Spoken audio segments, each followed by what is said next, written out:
Dis-moi, Neshama, à partir de quand l'homme est-il libre? Est-ce qu'il est créé avec le libre arbitre?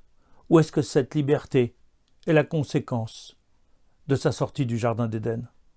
Mais si c'est le cas, ça voudrait dire que son libre arbitre n'est pas une valeur en soi, puisque c'est la conséquence d'une transgression.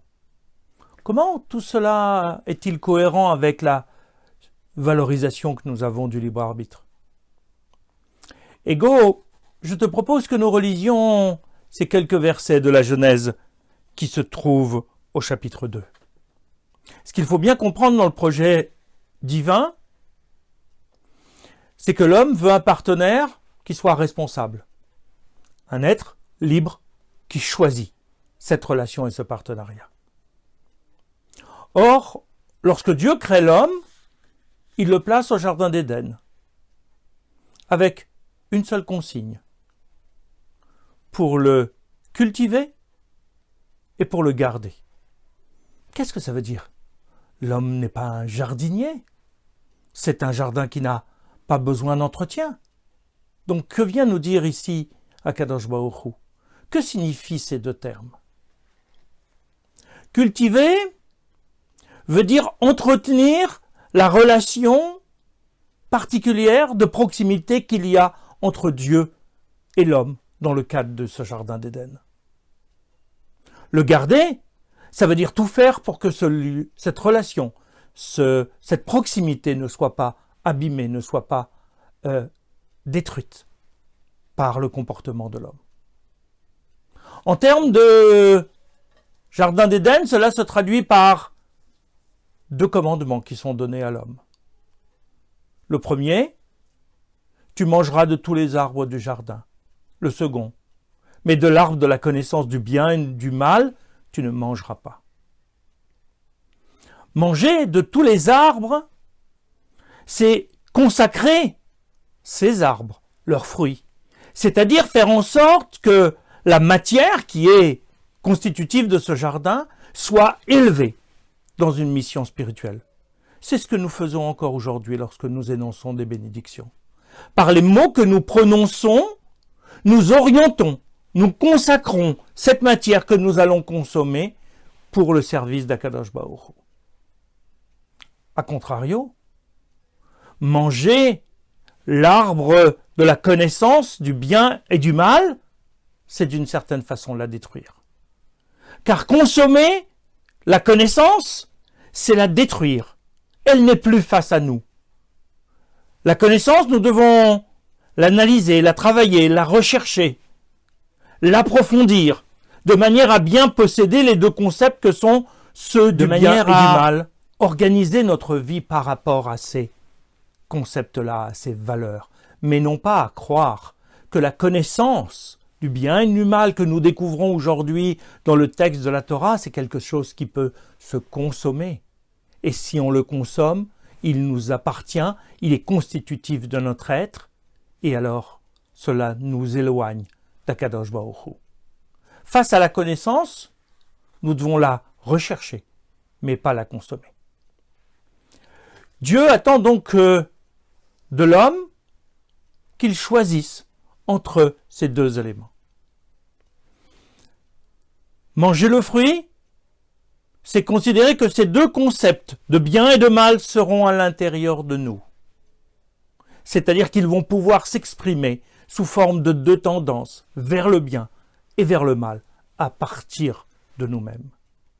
Ne pas les consommer, c'est garder cette connaissance à l'extérieur de nous et ne pas l'intégrer. Dieu attend ce choix qui est fait par l'homme de consommer le fruit. Parce que du coup, sa liberté qui était en potentiel dans son être devient encore plus forte, encore plus grande.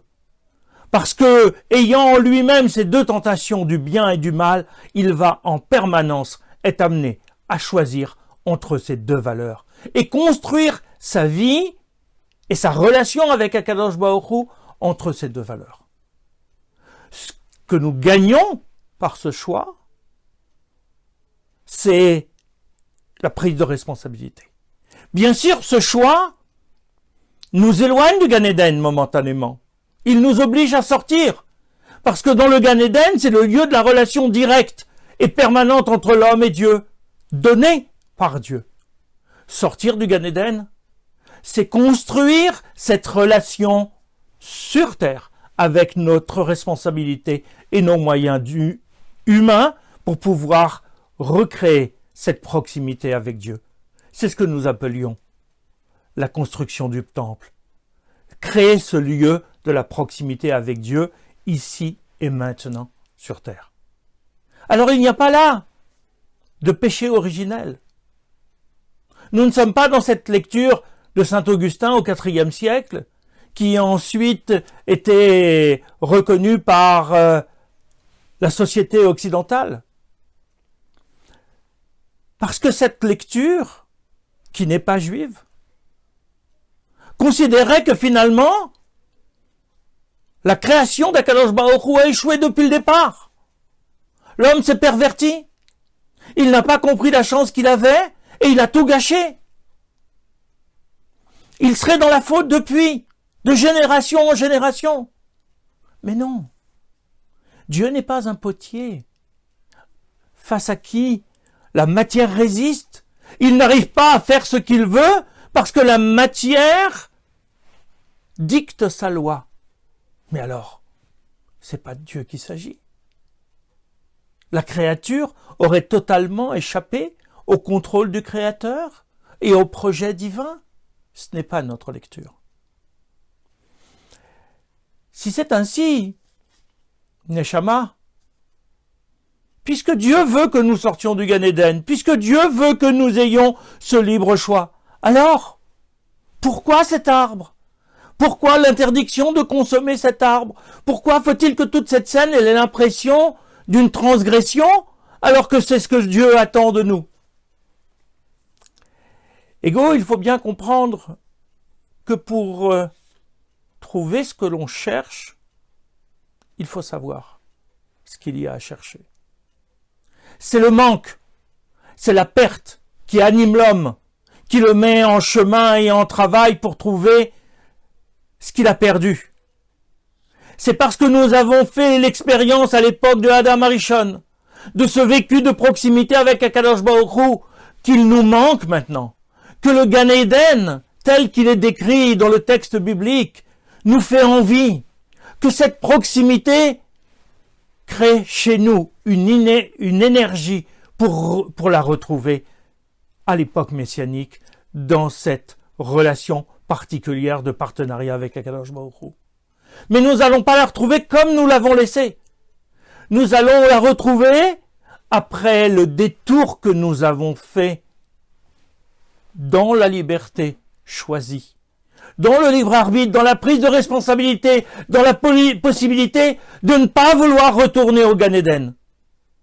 Et lorsque, à chaque génération, on fait un pas en avant pour s'approcher du Gan Eden, alors on construit le partenariat qu'Akadosh Baruch Hu attend de nous, c'est-à-dire que nous le choisissions au moment où on pourrait faire l'inverse, que nous ayons envie de nous élever dans la spiritualité alors qu'on pourrait se complaire dans la matérialité.